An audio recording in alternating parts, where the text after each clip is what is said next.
orang yang jago, dia tidak buka kelas. Pertanyaan saya Pak, ini kan banyak Pak. Sekarang ini sekolah-sekolah dalam tanda kutip, kursus-kursus yang mengajarkan untuk ikut belajar main saham atau investasi di saham. Itu banyak loh saya lihat ya Pak ya. Ikut kursus berapa sesi, berapa saya bayar sekian.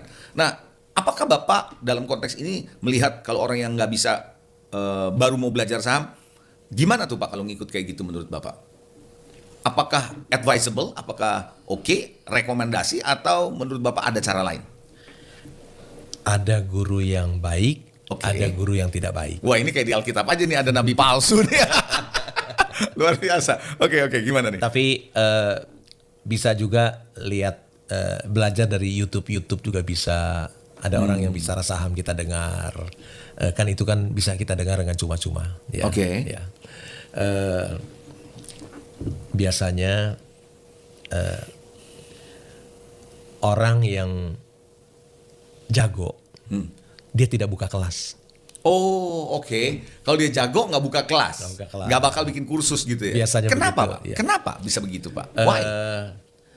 Karena dia dapat uang banyak dari hasil investasi dia, nggak perlu dia repot-repot buka kelas Pak. Iya, karena berinvestasi di Bursa Efek Indonesia itu begitu mudah, dapat uang besar begitu mudah, dan tidak perlu dia capek-capek buka kelas. Iya kan, perlu waktu.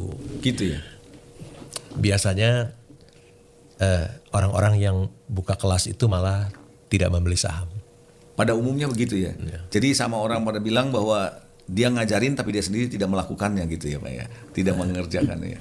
Jadi iya, menarik ini. Pak, ya, kembali Pak, yang tadi Bapak bilang, kan saya baru bilang lihat pengendalinya siapa. Iya. Juga mesti lihat bidang usahanya Pak.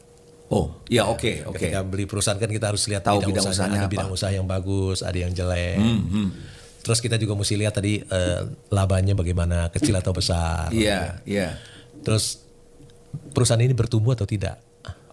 Growth-nya itu dari tahun ke tahun itu perlu dilihat. Di annual report itu disajikan laporan singkat 5 tahun. Jadi kita bisa lihat pertumbuhannya selama 5 tahun.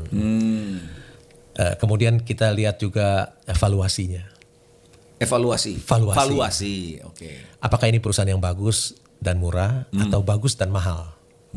Kalau bagus dan mahal, saya tidak mau beli. Kalau jelek dan murah, saya juga tidak mau beli. Ya, jadi saya hanya membeli perusahaan bagus yang murah.